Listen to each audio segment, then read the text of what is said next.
Welcome back to another technical deep dive here in the debug zone. Today we're tackling a big question and breaking it down with us from other users. Hopefully this clears up some misconceptions and helps you get the answer you need. So buckle up, stay a little curious, and let's jump right in.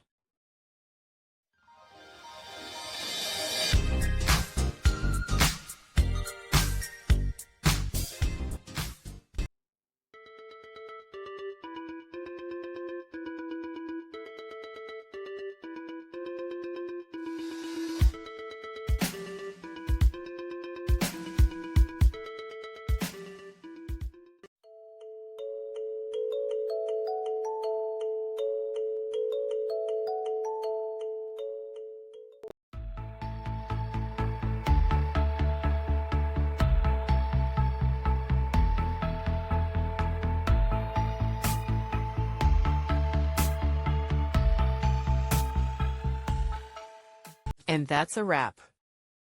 I hope you found the answer you were looking for.